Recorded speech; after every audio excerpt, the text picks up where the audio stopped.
मैंने कहा चलो बाद में मम्मी से बात कर लूंगा। फिर मैं चला गया रेस्ट करने। अब मैं बेड पर सोया था तो पंखा चल रहा था। हल्की ठंडी हवा लग रही थी। मेरा जिस्म थकान की वजह से वैसे ही चूर था तो मेरी आंख लग गई। फिर पता ही नहीं चला रात के 8 बज गए। रिमशा ने मुझे उठाने आई तो मेरा काजल जाग रहा था। मेरी आंख खुली, मैंने देखा रिमशा मेरी काजल को बड़ी निगाहों से देख रही है, जिसको पता ही नहीं चला कि मेरी आंख खुल चुकी है। फिर मैंने से पूछा रिमशा तुम कब आई? वो मुझे कहने लगी शाहज़ैन भाई मैं आप ही को उठाने आई थी, खाना तैयार है, आपको नानो बुला रही हैं। रिमशा मुझे ये भी बता रही थी कि कभी वो मेरी आंखों में देखती, कभी मेरी काजल को। मैं समझ गया था कि रिमशा के जहन में क्या चल रहा था।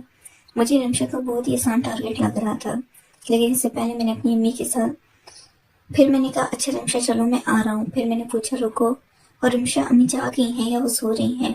रिमशा कहने लगी कि तुम्हारी तो अम्मी सोई हुई नहीं है, हम तो बातें कर रहे थे कब से, तुम इतने थके हुए थे, तुम्हारी अम्मी तो बिल्कुल फ्रेश लग रही थी।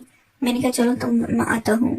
मैं फ्रेश हो गया, हाथ मुंह धोए और मैं बाहर आया। मेरी नानी का घर बहुत बड़ा था।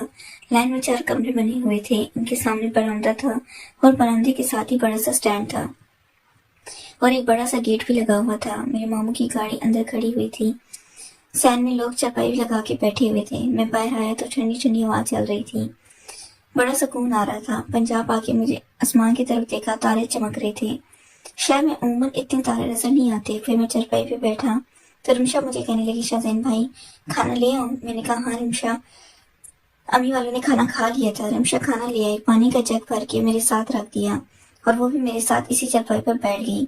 मैंने देखा रिमशा मुझे बार बार नजर चुरा चुरा कर देख रही थी और हल्का हल्का मुस्कुरा भी रही थी, लेकिन मैं इन तारों को देखे जा रहा था जो आसमान में मुझे आज बहुत ज्यादा नजर आ रहे थे। फिर मैंने पूछा रिमशा के तारे रोज इतने होते हैं या आज कुछ ज्यादा है? रिमशा ने मुझे कहने लगी शाहज़ैन भाई गांव के यही तो मजे होते हैं, यहाँ तारे रोज ही ऐसे निकलते हैं, क्या शहर में नजर नहीं आते?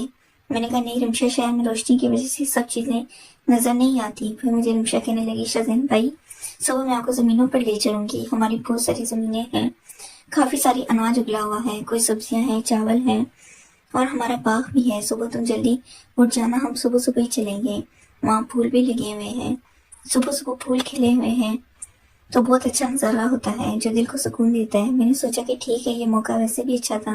रिमशा अगर मेरे साथ इस बाग में चली गई तो वहाँ पे किसी तरह मैं इसको वगला के इसका काम उतार दूंगा, क्योंकि बचपन में बाग मैंने भी देखा था जो बहुत बड़ा था, सुनसान भी था। मैंने कहा हाँ हाँ ठीक है जरूर चलेंगे। फिर मेरी अम्मी नानों से और गपशप कर रही थी। मैंने फिर अम्मी से पूछा, मैंने कहा अम्मी कैसा लग रहा है आपको गाँव में आके? फिर मेरी अम्मी कहने लगी तुम तो कब से सो रहे हो, यही बातें कर रहे थे, बहुत अच्छा लग रहा है। फिर वो कहने लगी सुबह हम सब बाग में चलेंगे। मैंने सोचा कि सब चले गए तो मेरे रिमशा के साथ वो वाला काम नहीं हो पाएगा। मैंने शाहज़ैन को कहा, मैंने कहा सब लोग चले गए तो हमें मजा नहीं आएगा घूमने। रिमशा मुझे कहने लगी हम बाग में चल के अलग हो जाएंगे। फिर मैंने कहा हाँ ये भी ठीक है। फिर रात के 9 भी बज चुके थे। फिर दरवाजा बजा तो इन्होंने कहा रिमशा बेटे जा दरवाजा खोल, तुम्हारे भाई आए हुए होंगे। रिमशा ने जब जाके दरवाजा खोले तो रिमशा के 2 भाई थे, यानी कि मेरी कजन, वो भी मेरे हम उम्र थे। एक का नाम नदीम था और दूसरे का नाम सलीम था। नदीम बड़ा था और सलीम मुझसे छोटा था। फिर वो भी आए, मेरे साथ आके बैठने लगे तो जगह कम पड़ी। फिर नदीम ने रिमशा को कहा कि अंदर से कुर्सियां भी लिया और रिमशा कुर्सियां लेने चली गई तो वो दोनों साथ बैठ गए। मुझे कहने लगे हाँ भाई सुनो, अबू शहर का कुछ हाल हवाल दो। मैंने कहा हाँ यार शहर तो बहुत अच्छा है। शहर की लाइफ के बारे में इनको बताया। फिर वो सुन के काफी खुश हुए। गाँव की जिंदगी शायद नदीम उकता गया था। वो मुझे कहने लगा शाहज़ैन भाई मैं भी चलूंगा।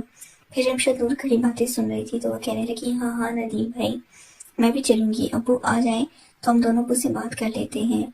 फिर इसी तरह काफी देर हम गपशप करते रहे और एक आग भी बज गई। नदीम और सलीम सोने चले गए क्योंकि वो कहे थे कि सुबह इनको जल्दी उठना है और खेतों में जाना है। मैंने देखा मेरी अम्मी अभी तक बातों में मशगूल थी। अब भाई एक सीन में हम 5 लोग रह गए थे। एक नदीम, रिमशा जो कि मेरे साथ नीचे चरपाई बैठी हुई थी। फिर हम थोड़े फासले पे मेरी नानो, मेरे मामू की बीवी और मेरी अम्मी वापस आवाजें आ रही थी। मुझे ये तो पता चल कि कोई जरूरी खास बातें हो रही हैं क्योंकि आवाज तो हमें आ रही थी, लेकिन समझ नहीं आ रहा था कि वो क्या बातें कर रही हैं। मैं समझ गया कि वो लोग अभी बातों में मशगूल होंगे। फिर मैंने रिमशा से कहा, मैंने कहा रिमशा मैं तुमसे एक पर्सनल बात पूछूं तो तुम मुझे बताओ कि वो कहने लगी हाँ हाँ शाहज़ैन भाई पूछो क्या बात है। میں نے کہا رمشا جب میں لاسٹ ٹائم گاؤں آیا تھا تو تم بہت چھوٹی تھی، لیکن اب تم جوان ہو گئی ہو اور خوبصورت بھی، تو یہاں پہ تم نے کوئی بوائے فرینڈ تو نہیں آیا رکھا؟ وہ مجھے کہنے لگی ہاں اللہ شاہزین بھائی آپ کیسی باتیں کریں، ہمیں گھر کے کاموں سے فرصت ہی کہاں ملتی ہے، ہم یہ کام کریں، ویسے بھی مجھے لڑکوں سے دوستی رکھنی نہیں کوئی دلچسپی نہیں ہے۔ میں نے کہا یا رمشا ایسے کیسے ہو سکتا ہے؟ نیکسٹ پارٹ چینل کو لازمی سبسکرائب کریں، شکریہ۔